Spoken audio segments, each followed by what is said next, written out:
Super Mario Bros. Wonder reviews are out, and the game apparently is just the best 2D Mario game, and it's incredible, and it currently has a 93 on Metacritic. So I want to talk about that, but I also want to talk about something I've been feeling for a while.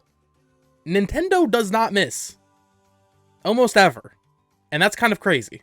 So yeah, Mario Wonder reviews came out today, and I think everybody expected them to be very positive, but I don't know if anybody expected them to be this good. I mean, not to make this like a console war type thing, but this is reviewed better than Spider-Man 2, for example. I would never have expected that. I'm very excited to play Spider-Man 2 as soon as possible.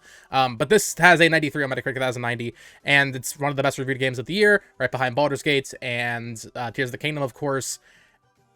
I knew the game would review well. I don't think people thought it would do that well, though. I thought it'd be like an 88 or something on Metacritic, and the score doesn't matter. But the point is, the game is very, very good, apparently, and I'm very excited to play it. People are saying it's the most fresh Mario game ever, and that I believe it based on what we've seen, based on what I played at PAX West earlier this year. This game looks absolutely incredible, and I'm very excited to play through it. I think I saw Nathaniel Bandy said it takes like 30 hours to 100% it, so that's pretty exciting as well. I have a flight this weekend, so I'll be playing it on that flight for sure. But it kind of got me thinking, and I've wanted to do this video for quite some time now. Nintendo has had, I want to say, the best lineup of video games from any developer, any publisher, even past Nintendo in the past 2 years. It was starting with, kind of a joke, but it was starting with WarioWare, get it together, but really with Metroid Dread. Every single month, Nintendo has released something, and maybe there's a couple months in there where they didn't release something, but there are other months where they released 2 games. They have released consistent quality on the Switch, when the Switch is in its 6th or 7th year, depending on what year we're talking about. That is crazy. I've never seen that before from Nintendo in the past, from any other publisher, any other developer. And it just makes me think about like the current state of the industry with, you know, all these horrible work conditions. And I'm sure Nintendo's not perfect, but Nintendo has found that secret sauce. We see people like Sean Layden, the former, I think he was in charge of Sony Worldwide Studios, right? Sony's titlings are kind of weird. He's been saying since he retired that AAA development is too expensive, and he's totally right. It's not sustainable for God of War Ragnarok, for example, to cost $250 million or whatever. But Nintendo releases these just extremely high quality, more budget-looking games, I guess, if you want to call it that, but they are high quality. They seemingly don't have as many development issues as other games. Nintendo's at a point now where they could spend a full year polishing Tears of the Kingdom. I think the same thing was said recently in an interview about Mario Wonder, where apparently the game could have been released last year, but they just wanted to spend the time really, really fine-tuning it. Fire Emblem Engage, notoriously, was set to be done development in 2021. Same thing with Metroid Prime Remastered.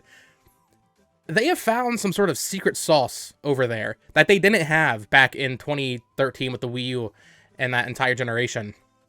3DS output was really good for 2013 and 2014, and after that it kind of died off, and then in 2016, late 2016, early 2017, it popped off again, but it was never really consistent, and then the Wii U was even less consistent. Wii was super inconsistent.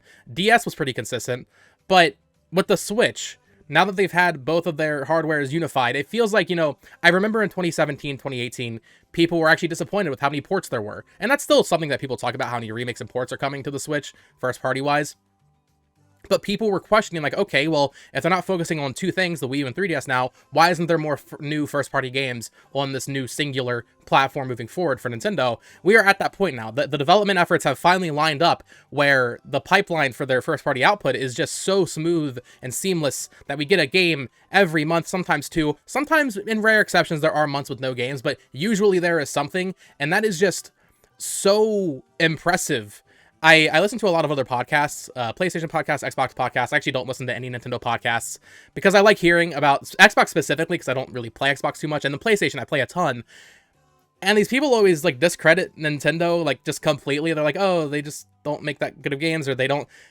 I don't know, man. What Nintendo is doing in terms of just how many good games, Game of the Year contender games they release per year, it's unbelievable.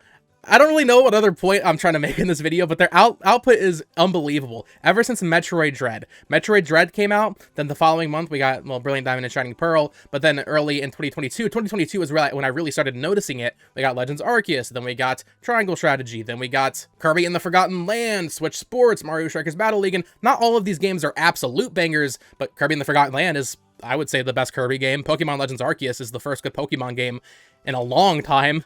And it's certainly the best Pokemon game on Switch. Fire Emblem Warriors 3 Hopes, I mean, it's a Warriors game, but I think that's the best Warriors game. Of course, that's Koei Tecmo, that's a relationship. But even that, they're the way they strategize their relationships and their games that they develop with other people, like Triangle Strategy, for example, is Square Enix, which they didn't co-develop, but they published.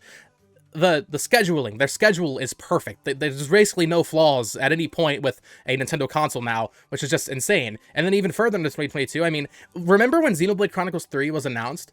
And it had a release date, I think, for September 21st, 2022. And then they just removed the release date up to July. You don't hear about that. That's not a thing that happens. And Xenoblade Chronicles 3 is one of my favorite games of all time. That was definitely my game of the year last year. Other stuff, Splatoon 3, which actually was announced really early, but that came out last year. Of course, Bayonetta 3, once again working with Platinum. And then into this year, which at the first half felt kind of port heavy, but I don't know. I mean, Fire Emblem Engage, I thought was really good. I didn't review super well. I think it has like an 80 on Metacritic, but I thought that game was fantastic. Then you go into February with more ports, like Return to Dreamland Deluxe, which I thought was fantastic. A fantastic remake or port of that game remaster with new content. Metroid Prime Remastered, of course, is one of the highest reviewed games of 2023 right now. But then you go into even the smaller stuff like Bayonetta Origins. I guess you can make the argument like, oh, Nintendo shouldn't price certain things at $60. I know some people say like, oh, Skyward Sword shouldn't be 60, or oh, Bayonetta Origins, that looks like an eShop game. But I like that the way Nintendo acts, they act as if all their games are equal in a weird way that just makes them, I don't know, it feels like each release kind of has a little bit more oomph.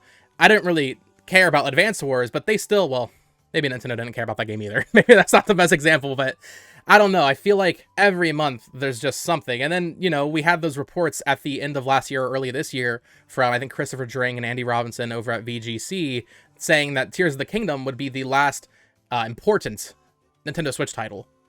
Or major, big Nintendo Switch title.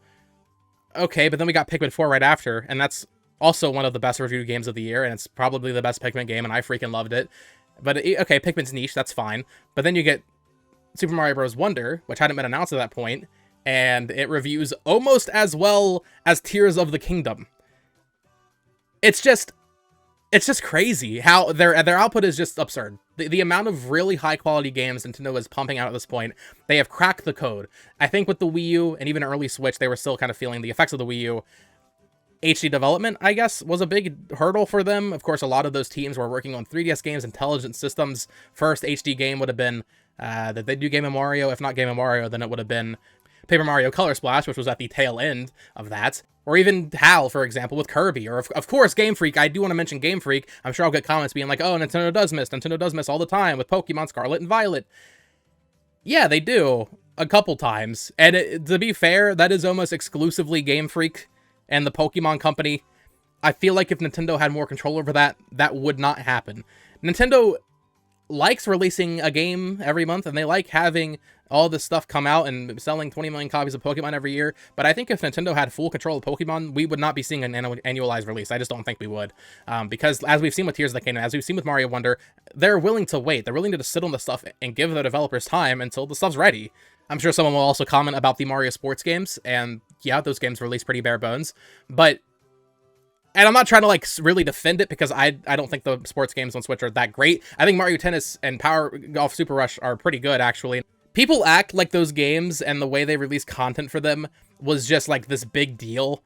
Bro, they're just inconsequential sports games that don't sell that much, you know? But when you talk about Nintendo's big hitters, they're Mario, they're Zelda, they're Metroid, they're Kirby, Splatoon, Xenoblade, like Fire Emblem even. I know Engage is a little bit controversial, but Three Houses was on Switch and people love that game. They don't miss anymore. They do not miss with these main IP at all, and it's crazy. It has me very excited for the future of Nintendo's lineup now that we are entering what will definitely be the Switch's last year in 2024, or at least its full last year in 2024, if new hardware comes out at the end of the year or even in early 2025, like I think.